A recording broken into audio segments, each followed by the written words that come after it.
आज हम डिस्कस करेंगे क्लाइमेटोलॉजी का जो फर्स्ट चैप्टर है, वायुमंडल की संरचना और इसका संगठन और इसकी जो विभिन्न प्रकार की परतें पाई जाती हैं, इनकी क्या विशेषताएं हैं, इन सभी पे डिस्कस करेंगे। ये जो नोट्स हैं और ये जो पर्टिकुलर जो वीडियो है, ये यूपीएलटी ग्रेड एग्ज़ाम के लिए बहुत ही इम्पोर्टेंट है। और इसमें वो सभी ये जो फैक्ट्स दिए हुए हैं, ये सभी वो फैक्ट्स हैं जो किसी प्रीवियस ईयर एग्ज़ाम में पूछे हुए हैं। तो ये सभी बहुत ही इम्पोर्टेंट हैं, तो इन सभी को बहुत ही अच्छे से देखना है। तो चलिए शुरू करते हैं। सबसे पहले वायुमंडल का संगठन और इसकी संरचना तो देखते हैं। सबसे पहले वायुमंडल का संगठन। वायुमंडल अनेक गैसों का यांत्रिक सम्मिश्रण है। जो वायुमंडल है ये अनेक गैसों का यांत्रिक सम्मिश्रण है। इसमें जलवाष्प, धूल के कण भी शामिल होते हैं। इसमें सिर्फ वायुमंडल में सिर्फ गैसें ही नहीं पाई जाती हैं, इसमें जलवाष्प भी पाया जाता है और धूल के कण भी पाए जाते हैं। अब देखते हैं इनमें जो गैसें हैं उनका प्रतिशत और उनकी कुछ विशेषताएं भी हैं। जैसे नाइट्रोजन सबसे अधिक मात्रा में पाई जाती है, लगभग 78.08% पाई जाती है। ये इसको अप्रॉक्स 78.8% मान लिया जाता है। और जो नाइट्रोजन गैस है सर्वाधिक प्रतिशत वाली गैस, मतलब सबसे अधिक प्रतिशत इसी का है। और वायुदाब, पवनों की शक्ति और प्रकाश में परावर्तन का आभास इसी से होता है। प्रकाश का परावर्तन जो होता है, प्रकाश के परावर्तन का आभास हमें नाइट्रोजन गैस से ही होता है और वस्तुओं को तेज़ी से जलने से बचाती है। ये जो नाइट्रोजन गैस है ये वस्तुओं को तेज़ी से जलने से बचाती है, ये चीज़ ध्यान रखनी है। उसके बाद सेकंड नंबर पे है ऑक्सीजन। ऑक्सीजन जो है ये 20.95% है, ये लगभग 21% तक मान ली जाती है, तो ध्यान रखना है। और जो ऑक्सीजन गैस है इसको जीवनदायिनी गैस भी कहा जाता है, यानी जीवन जीने के लिए या पादपों के लिए और ह्यूमंस के लिए भी बहुत ही ज़रूरी है। ये निचले वायुमंडल में सर्वाधिक दूसरी गैस है, या मतलब ये दूसरी सबसे अधिक गैस पाई जाती है ऑक्सीजन। और जो तीसरी है वो है आर्गन। जो आर्गन है ये 0.93% पाई जाती है। ये तीसरी सर्वाधिक सबसे अधिक गैस है। और ये ध्यान रखना है कि जो आर्गन है ये अक्रिय गैस के अंतर्गत आती है। आर्गन किसके अंतर्गत आती है? अक्रिय गैस के अंतर्गत आती है। और कार्बन डाइऑक्साइड जो है, कार्बन डाइऑक्साइड है ये कितनी है? 0.036% है।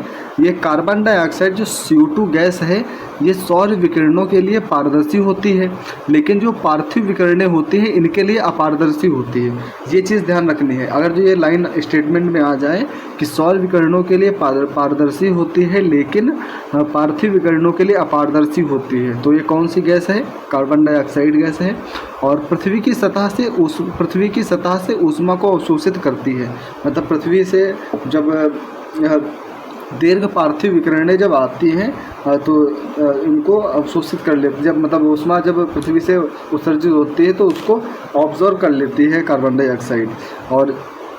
और जलवायु को गर्म करने का मुख्य कारण यही है, जिसे हम हरित गृह प्रभाव कहते हैं, जिसे हम ग्रीन हाउस इफेक्ट कहते हैं। और जो कार्बन डाइऑक्साइड गैस है यह सबसे भारी गैस है, ये भी ध्यान रखना है। उसके बाद में दूसरी गैस है नियोन। नियोन जो है 0.002% पाई जाती है और ये अक्रिय गैस है। नियोन कैसी है? अक्रिय गैस है। हीलियम 0.0005% पाई जाती है, ये हल्की गैस है। क्रिप्टॉन 0.001% पाई जाती है, ये भी अक्रिय गैस है। जेनॉन ये भी 0.00009% पाई जाती है और ये भी अक्रिय गैस है। तो नियोन, क्रिप्टॉन, जेनॉन ये सभी कैसी गैसें हैं? तो ये सभी अक्रिय गैसें हैं। सभी कैसी हैं? अक्रिय गैसें हैं। और हाइड्रोजन 0.00005% पाई जाती है और ये आयतन के आधार पर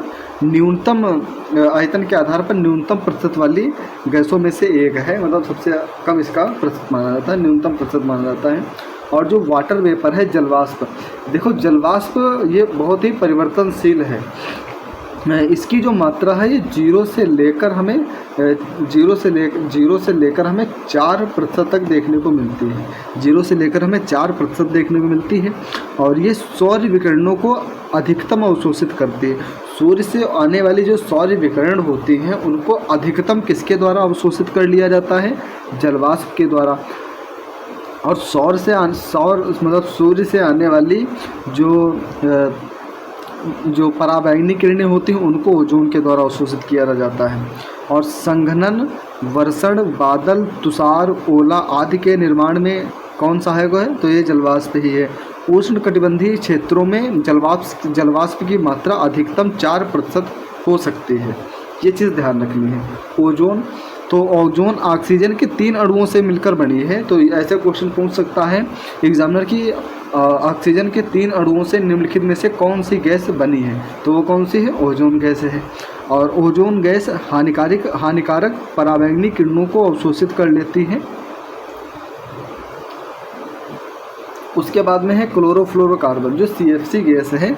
ये ओजोन के क्षरण में सर्वाधिक, ये जो ओजोन का जो क्षरण हो रहा है उसमें सर्वाधिक जो हानिकारक गैस है वो यही क्लोरोफ्लोरोकार्बन ही है। और इसका जो उत्सर्जन है ये मानव द्वारा होता है। वायुमंडल का प्राकृतिक घटक नहीं है, ये मानव निर्मित घटक है। और क्लोरोफ्लोरोकार्बन के बारे में भी हम आगे डिस्कस करेंगे। और भी फिर है वायुमंडल की लंबवत परतें यानी वर्टिकल लेयर्स ऑफ एटमॉस्फेयर। ये तापमान की स्थिति के आधार पर है। तापमान की स्थिति के आधार पर हम कितने परतों में इसे डिवाइड करते हैं? एक तो क्षोभ मंडल है, एक तो है क्षोभ मंडल और दूसरा है समताप मंडल हुआ। उसके बाद में है मध्य मंडल, फिर आयन मंडल, उसके बाद में बहिर्मंडल है। तो सबसे पहले हम देखते हैं क्षोभ मंडल यानी ट्रोपोस्फीयर। इसको परिवर्तन मंडल भी बोला जाता है, इसको कन्वर्जन लेयर भी बोला जाता है। और जो क्षोभ मंडल है सबसे निचली और सघन परत है। और क्षोभ मंडल की ऊंचाई विषुवत रेखा पर अप्रोक्स 18 किलोमीटर होती है। और ध्रुवों पे अलग अलग, और ध्रुवों और विषुवत रेखा पे अलग अलग हमें देखने को मिलती है। तो ध्रुवों पे 8 किलोमीटर तक होती है और विषुवत रेखा पे 18 किलोमीटर। अगर इसका औसत देखें तो ये लगभग 13 किलोमीटर तक मानी जाती है क्षोभ मंडल की मोटाई। और ध्रुवों की ओर ऊंचाई घटती जाती है। मतलब जो क्षोभ मंडल है इसकी ऊंचाई ध्रुवों की तरफ घटती जाती है। अगर ध्रुवों की ऊंचाई 8 किलोमीटर है तो विषुवत रेखा की ऊंचाई 18 किलोमीटर तक होती है। तो इसकी जो ऊंचाई है ये ध्रुवों के तरफ आने पर ये घटती जाती है। ये चीज़ ध्यान रखनी है। और विषुवत रेखा पर सर्वाधिक मोटी होती है। क्यों? क्योंकि यहाँ पे लंबाई इसकी अधिक होती है, मतलब इसकी जो मोटाई होती है ये अधिक होती है। और ध्रुवों पे इसकी मोटाई कम होती है, इसीलिए ये विषुवत रेखा पे अधिक मोटी होती है। ये चीज़ भी ध्यान रखनी है। और तापमान ह्रास दर यानी नॉर्मल लैप्स रेट क्या है? तो ऊंचाई पर मतलब जैसे जैसे ऊंचाई पे बढ़ते हैं तो 6.5 डिग्री सेंटीग्रेड तापमान प्रति 1000 मीटर यानी 1 किलोमीटर की दर से तापमान में कमी आती है। यानी अगर आप 1000 मीटर तक जाते हैं, यानी 1 किलोमीटर तक अगर आप जाते हैं तो 6.5 डिग्री सेंटीग्रेड की दर से तापमान में कमी आती है। इसी को नॉर्मल लैप्स रेट बोला जाता है। अगर हम इसे देखें, मतलब अगर 1 डिग्री सेंटीग्रेड कम करना है, अगर 1 डिग्री सेंटीग्रेड तापमान कम होगा तो हमें 165 मीटर की ऊंचाई तक जाना पड़ेगा। और इसी विशेषताएं क्या हैं क्षोभ मंडल की? तो यहाँ पे सभी प्रकार की मौसमी घटनाएं, वर्षा, बादल, चक्रवात आदि इसी मंडल में आते हैं। और क्षोभ मंडल में ही संवहन धाराएं पाई जाती हैं। क्षोभ मंडल में ही संवहन धाराएं पाई जाती हैं। और वायु के कुल भार का लगभग 75% भाग ये क्षोभ मंडल में ही है। और क्षोभ मंडल का नामकरण डी बोर्ट द्वारा किया गया था। क्षोभ मंडल का नामकरण किसके द्वारा किया गया था? डी बोर्ट के द्वारा। ये क्षोभ सीमा जो है ट्रोपोपोज, तो ये ट्रोपोपोज कहाँ पे है? जहाँ पे क्षोभ मंडल की सीमा समाप्त होते हैं। ध्रुवों पे 18 किलोमीटर और विषुवत रेखा पे 18 किलोमीटर, ध्रुवों पर 8 किलोमीटर। और ये हो गई पृथ्वी की सतह। और ये जो सीमा है इस सीमा को बोलते हैं ट्रोपोपोज, यानी इसे बोलते हैं क्षोभ सीमा। और क्षोभ मंडल और समताप मंडल को अलग करने वाली 1 से 1 से लेकर 1.5 किलोमीटर मोटी परत होती है ट्रोपोपोज। और यहाँ पे तापमान में गिरावट रुक जाती है। पहले क्या था, टेम्परेचर गिरता जा रहा था, अब यहाँ पे टेम्परेचर स्थिर हो जाता है। निचली सीमा पर जेट पवनें चलती हैं। और ये भी ध्यान रखना है कि क्वेश्चन पूछा जाता है कि जो जेट पवनें हैं ये किस मंडल में चलती हैं, तो ये क्षोभ मंडल में चलती हैं। किस में चलती हैं? क्षोभ मंडल में, निचली क्षोभ मंडल में ट्रोपोपोज की निचली सीमा में पाई जाती हैं। और तापमान अगर जो देखें तो विषुवत रेखा पर अप्रोक्स -70 डिग्री तक होता है, लगभग -70 डिग्री, या इसको लगभग 70 डिग्री -70 डिग्री, या फिर इसको 80 डिग्री भी बोला जाता है, -80 डिग्री भी उसको कहा जाता है। और ध्रुवों पर लगभग -45 डिग्री तक होता है।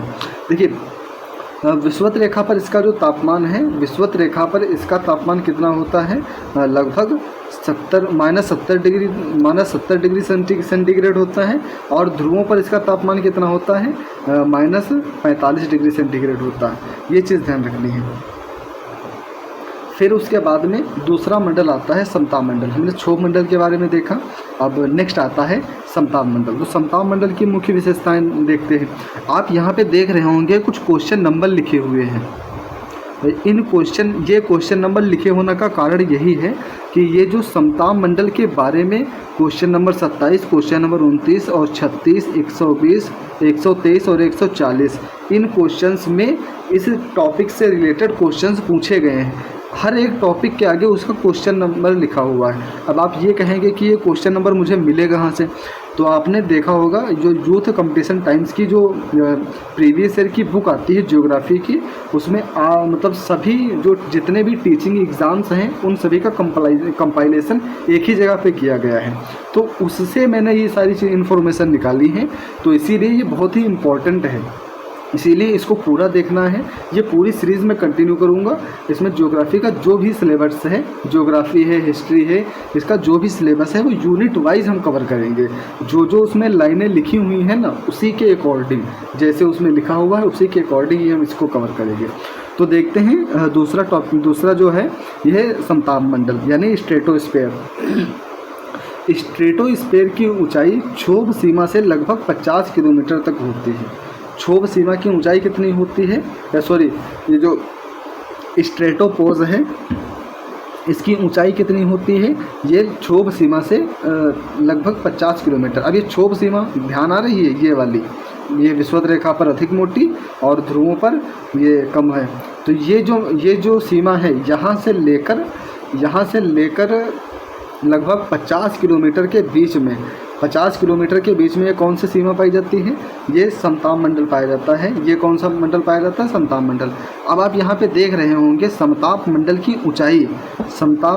की ऊंचाई जो है ये ध्रुवों पे विषुवत रेखा पे कम इसकी मोटाई होती है और ध्रुवों पे इसकी मोटाई अधिक हो जाती है। क्यों? क्योंकि जो क्षोभ सीमा है या जो क्षोभ मंडल है, इसकी जो हमें स्थिति देखने को मिलती है ये थोड़ा अलग, मतलब ये थोड़ा उल्टी है, इसीलिए यहाँ पे उल्टा डायरेक्शन हो जाता है। इसे थोड़ा ध्यान रखना है। इसकी विशेषता देखें तो निचला भाग जो है ना वो 20 किलोमीटर तक, जो निचला भाग जो है 20 किलोमीटर तक यहाँ का तापमान स्थिर रहता है और उसके बाद में ऊंचाई पर बढ़ने पर तापमान में वृद्धि होती है। अब इस बात को थोड़ा समझना, जो क्षोभ सीमा है यहाँ से 20 किलोमीटर तक तापमान कैसा रहता है, ये तापमान बिल्कुल स्थिर रहता है। उसके बाद में टेम्परेचर में वृद्धि आ जाती है। टेम्परेचर में क्या होती है, वृद्धि आ जाती है। ये टेम्परेचर में वृद्धि आती क्यों है, तो ये ओजोन परत के कारण आती है। अभी इतना ध्यान रखना है कि ओजोन परत के कारण आती है, और इसका मतलब आगे हम और अच्छे से एक्सप्लेन करेंगे। जो हमारा मतलब तापमान को प्रभावित करने वाले जो कारक है ना, उसमें उस वाले जो टॉपिक में हम डिस्कस करेंगे इसको अच्छे से। उसके बाद में है ऊंचाई के साथ में बढ़ने पर, ये ऊंचाई पर बढ़ने पर तापमान में वृद्धि आती है और वायुयान के लिए बहुत ही सुविधाजनक होता है। मतलब वायुयान उड़ान के लिए सबसे अधिक सुविधाजनक समताप मंडल ही होता है, क्योंकि यहाँ पे ये जो मतलब ये मंडल है ये स्थिर रहता है। और क्षोभ मंडल में क्या था, वहाँ पे बहुत सारी मौसमी घटनाएं देखने को मिलती हैं, वो बहुत ज़्यादा टर्बुलेंस वाला क्षेत्र पड़ जाता है। इसीलिए यहाँ पे जलवाष्प बादल नहीं होते हैं। इसी मंडल में हमें 15 से 35 किलोमीटर के बीच में हमें ओजोन परत देखने को मिलती है, और ये 20 से 25 किलोमीटर के बीच में सबसे अधिक घनत्व जो है वो यहीं पे होता है। ओजोन परत जो है ना, ये हमें कहाँ पे मिलती है, तो 15 से 35 किलोमीटर के मध्य मिलती है समताप मंडल में, और अप्रॉक्स 20 से 25 किलोमीटर के बीच में सर्वाधिक घनत्व वो यहीं पे पाया जाता है।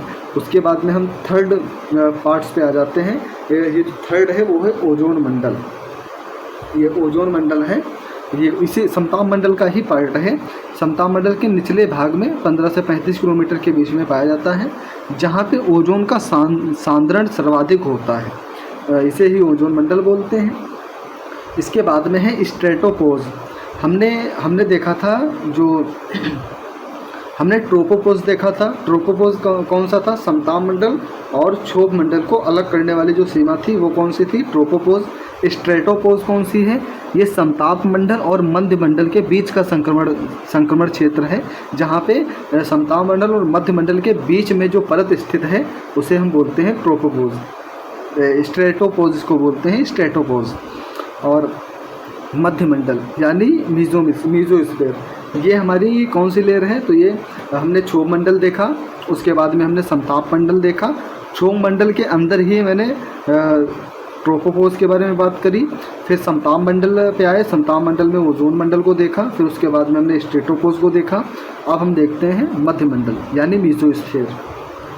जो मीजोस्फीयर है इसकी ऊंचाई लगभग 80 किलोमीटर तक होती है, और तापमान ऊंचाई पर बढ़ने पे हम देखते हैं कि तापमान में कमी आती है। समताप मंडल में क्या था, तापमान में वृद्धि हो रही थी, और मध्य मंडल में फिर से तापमान में कमी है। जो क्षोभ मंडल है वहाँ पे टेम्परेचर में कमी आ रही थी, समताप मंडल में टेम्परेचर बढ़ा, और मध्य मंडल में फिर से टेम्परेचर कम हुआ। और वायुमंडल की सबसे ठंडी परत है, इसको कहा जाता है वायुमंडल की सबसे ठंडी परत कौन सी है, मध्य मंडल, क्योंकि यहाँ पे जो तापमान है न्यूनतम होता है मेसोपोज पे 80 डिग्री सेंटीग्रेड से माइनस 80 डिग्री सेंटीग्रेड से -133 यानी 133 डिग्री सेंटीग्रेड तक इसका तापमान पहुँच जाता है। आप ये जो स्ट्रेटोपोज है यहाँ पे आप देखेंगे कि इसका जो वृद्धि होते होते 0 डिग्री सेंटीग्रेड पे आ जाता है, और मध्य मंडल में इसका टेम्परेचर फिर से घटने लगता है। मेसोपोज तक आते आते इसका जो टेम्परेचर है ये -80 डिग्री सेंटीग्रेड से -133 डिग्री सेंटीग्रेड तक इसका तापमान हो जाता है। तो ये हमें ध्यान रखना है, थोड़ा ये क्वेश्चन बनता है, ध्यान रखना है। और अगर इसके मध्य मंडल की विशेषताओं की बात करें तो यहाँ पे जो आकाश से जो हमें उल्कापिंड आते हुए दिखाई देते हैं वो इसी मंडल में जलकर नष्ट हो जाते हैं, जो हमें टूटते हुए तारे के रूप में दिखाई देते हैं। वो कहाँ पे जलकर नष्ट हो जाते हैं, मध्य मंडल में। मध्य मंडल के बाद में मेसोपोज की परत पाई जाती है। ये मध्य मंडल की ऊपरी सीमा है, जहाँ तापमान न्यूनतम तापमान होता है, जहाँ का तापमान न्यूनतम तापमान होता है लगभग -133 डिग्री सेंटीग्रेड तक इसका तापमान होता है। इसके बाद में हम देखते हैं ताप मंडल। ये ताप मंडल है, थर्मोस्फीयर, इसको आयन मंडल भी बोलते हैं, आयनोस्फीयर क्यों बोलते हैं, क्योंकि यहाँ पे आयन की अधिकता पाई जाती है, मतलब यहाँ पे आयन पाए जाते हैं, इसीलिए यहाँ पे इसको आयन मंडल बोला जाता है। इसकी ऊंचाई की बात करें तो 80 से लेकर 640 किलोमीटर के बीच में इसकी ऊंचाई पाई जाती है। और ताप मंडल से ही पता चल रहा है कि इसमें तापमान में वृद्धि हो रही होगी, तो ऊंचाई के साथ साथ तापमान में तेज़ी से वृद्धि होती है। यहाँ पे मतलब धीरे धीरे वृद्धि नहीं हो रही, तेज़ी से वृद्धि हो रही है। हमने देखा, अब हम फिर से थोड़ा रिवाइज करते हैं। क्षोभ मंडल में टेम्परेचर में क्या हो रहा था, कमी हो रही थी। समताप मंडल में टेम्परेचर बढ़ा, और फिर मध्य मंडल में टेम्परेचर कम हुआ, फिर से ताप मंडल में टेम्परेचर बढ़ा। तो ये चीज़ ध्यान रखनी है। और इसकी विशेषताओं की बात करें तो यहाँ गैसें आयनिक रूप में होती हैं। यहाँ टेम्परेचर बढ़ने का कारण क्या है, ये जो ताप मंडल है, हमने समताप मंडल में टेम्परेचर बढ़ने का कारण क्या था, ओजोन। समताप मंडल में टेम्परेचर बढ़ने का कारण क्या था? ओजोन। और यहाँ पे जो तापमंडल है,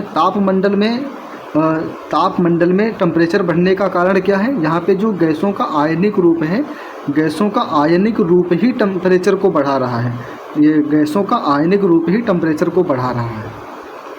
और यहाँ पे इसकी विशेषता क्या है? रेडियो तरंगों का परावर्तन होता है। जो रेडियो संचार के लिए जो तरंगे अंतरिक्ष में जाती हैं, फिर उनका परावर्तन जहाँ से होता है वो तापमंडल ही है, आयनमंडल। और तापमंडल में ही ध्रुवीय प्रकाश, उत्तरी गोलार्ध में हमें अरोरा बोरियोलिस, जिसे सुमेर ज्योति भी कहते हैं, और दक्षिणी गोलार्ध में हमें अरोरा ऑस्ट्रेलिस की घटना हमें देखने को मिलती है। और आयन मंडल को कुछ फर्दर परतों में डिवाइड भी किया जाता है। जैसे डी परत हो गई, ई परत है, एफ परत है और जी परत है। इसको थोड़ा ध्यान रखना है कि डी परत की जो मोटाई है ये 80 से 99 किलोमीटर तक पाई जाती है। ये निम्न आवृत्ति वाली रेडियो तरंगों का परावर्तन करती है। निम्न आवृत्ति का मतलब है जो लघु तरंगे होती हैं ना, जो लघु तरंगे होती हैं उनका परावर्तन करती है। लघु तरंगे जो होती हैं उनका परावर्तन करती हैं।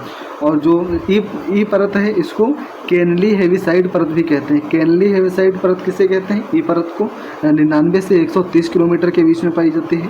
एफ परत, इसको अपलीटन परत भी कहते हैं। 150 से 380 किलोमीटर के बीच में इसकी ऊंचाई पाई जाती है। और इसको F1 F2 पर उप परतों में भी विभाजित किया जाता है। और ये जो उच्च आवृत्ति वाले रेडियो तरंगे होती हैं इनका परावर्तन करती हैं। ये थोड़ा ध्यान रखना है, बस इतना डीप जाना नहीं चाहिए उसको। और जी परत जो है ये 400 किलोमीटर के ऊपर पाई जाती है। फिर हम देखते हैं बहिर्मंडल। बहिर्मंडल जो है ना, ये सबसे बाहरी परत है। इसकी हम अगर ऊंचाई की बात करें तो आप ऐसे कह सकते हैं कि 640 के ऊपर जो परत पाई जाती है वो बहिर्मंडल है। 640 के ऊपर जो परत पाई जाती है वो बहिर्मंडल की परत पाई जाती है। और वॉन एलेन विकिरण मेखला बहिर्मंडल तथा चुंबकीय मंडल में पाई जाती है। ये स्टेटमेंट थोड़ा ध्यान रखनी है। वॉन एलन विकिरण मेखला ये कहाँ पाई जाती है? तो ये बहिर्मंडल तथा चुंबकीय मंडल में पाई जाती है। बहिर्मंडल को ही चुंबकीय मंडल कहा जाता है, तो ये थोड़ा ध्यान रखना है। ये हमारी हो गई तापमान के आधार पर पर्वतों का जो डिवीज़न था वो। अब रासायनिक आधार पे भी परतों को डिवाइड किया जाता है। कैसे? तो रासायनिक आधार पे परतों को दो पार्ट्स में डिवाइड किया जाता है, सममंडल और विषममंडल।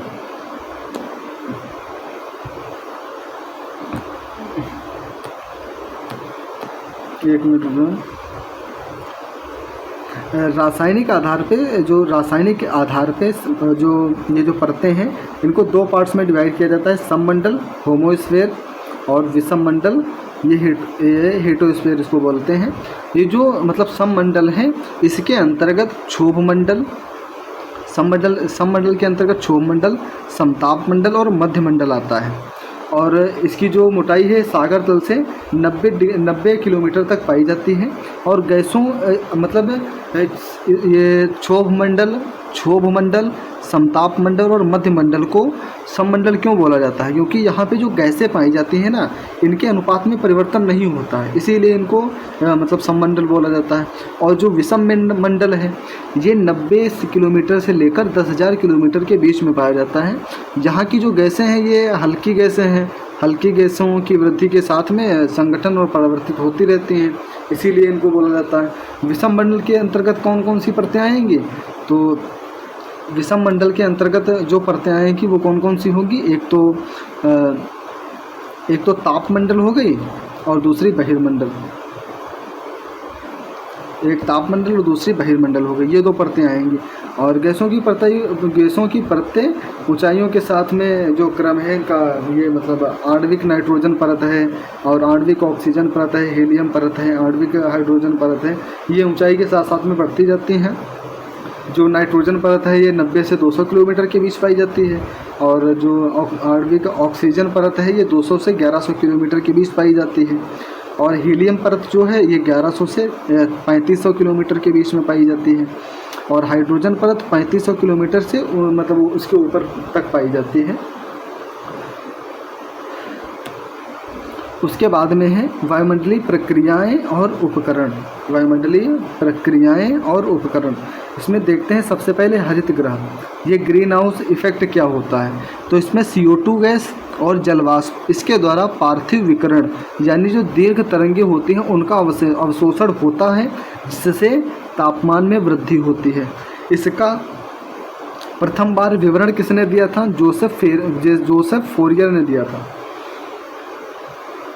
इसका प्रथम बार विवरण किसने दिया था? जोसेफ फोरियर ने दिया था।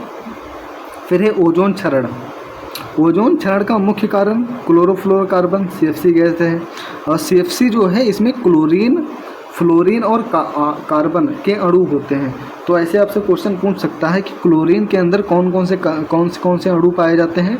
तो क्लोरीन पाया जाता है, फ्लोरीन पाया जाता है, कार्बन पाया जाता है, ये ध्यान रखना है। और अंटार्कटिका पर ओजोन का क्षरण हो रहा है, ये साक्ष्य किसने प्रस्तुत किया था? तो ये याद रखना है कि जोसेफ फोरमैन है, जे फोरमैन करके हैं, इनका नाम याद रखना है। ओजोन की माप किसके द्वारा मापी जाती है? तो डॉप्सन इकाई के द्वारा मापी जाती है और स्ट्रेटोफोमीटर द्वारा भी मापी जाती है। तो ये भी ध्यान रखना है। ये जो स्ट्रेटोफोमीटर है यह एक डॉप्सन यूनिट है जो शुद्ध ओजोन की 0.01 मिमी मोटाई के बराबर होती है, ये ध्यान रखना है। वायुमंडलीय ताप ह्रास दर टेम्परेचर लैप्स रेट क्या होती है? वायुमंडलीय ताप ह्रास दर टेम्परेचर लैप्स रेट क्या है? तो क्षोभ मंडल में हमने देखा था कि ऊंचाई के साथ में 6.5 डिग्री सेंटीग्रेड जो तापमान है ये 1000 मीटर की ऊंचाई पे जाने पर हमें देखने को मिलता है। तो उसी को हम वायुमंडलीय ताप ह्रास दर कहते हैं। फिर उसके बाद में है वायुमंडलीय दाब की इकाई और हेक्टापास्कल। वायुमंडलीय दाब की इकाई क्या है? हेक्टापास्कल है। सागर तल से 1013.25 मिलीबार होता है। और वायुयान की गति किसके द्वारा मापी जाती है? तो नॉट के द्वारा मापी जाती है। और वायुमंडल की आर्द्रता हाइग्रोमीटर द्वारा मापी जाती है। UVI पराबैंगनी सूचकांक 1990 के दशक में अस्तित्व में आया था। तो ये कुछ चीज़ें हैं जिनको ध्यान रखना है। अगर मतलब ये जो फैक्ट्स हैं ये आपके एग्ज़ाम्स के लिए बहुत ही इम्पोर्टेंट हैं। अगर आपको ये नोट्स चाहिए तो आप कमेंट में बताइएगा, मैं आपको ये नोट्स प्रोवाइड करा दूँगा। अगर आपको चाहिए तो आप कमेंट में मेरे को बता सकते हैं, मैं वहाँ मैं आपको बता दूंगा कि ये नोट्स आपको कहाँ पे मिलेंगे, ठीक है? तो आप कमेंट करिएगा। और जो नेक्स्ट जो हमारा वीडियो रहेगा ना, वो नेक्स्ट वीडियो हमारा रहेगा सूर्यतप और उसके वितरण को प्रभावित करने वाले कारण क्या होते हैं। सूर्यतप और उसको प्रभावित करने वाले कारण क्या होते हैं ये हम कल देखेंगे कि ये सूर्यतप क्या होता है, इंसुलेशन किसे कहते हैं, और सूर्यतप को प्रभावित करने वाले कारक कौन कौन से हैं। सूर्य की किरणें का सापेक्ष या तिरछापन या कोणात्मक स्थिति अगर जो हो जाती है तो हाँ, सूर्य की किरण मतलब सूर्यतप पे कैसे प्रभावित होती हैं ये, और दिन की अवधि और इसकी लंबाई का सूर्यतप पे क्या प्रभाव पड़ता है। पृथ्वी से सूर्य की दूरी जो डिस्टेंस है पृथ्वी का सूर्य से, इससे क्या सूर्यतप पर प्रभाव पड़ता है। तो इन सभी के बारे में हम कल डिस्कस करेंगे। तो जल्दी ही वीडियो आएगा वो, तो आप उसका थोड़ा वेट करिए, जल्दी देखेंगे। अगर आपको वीडियो अच्छा लगा हो तो लाइक करिए और कमेंट भी करना है। मतलब अगर जो इसमें कोई भी इन्फॉर्मेशन मिस हो गई हो या आपको लगता हो कि इसमें कुछ मतलब मैंने गलत बताया है तो मेरे को कमेंट बॉक्स में सजेस्ट कर देना, ताकि मैं नेक्स्ट वीडियो में उसे सही कर सकूं। और आपका फीडबैक मेरे लिए मोटिवेशन का काम करेगा। तो थैंक यू सो मच।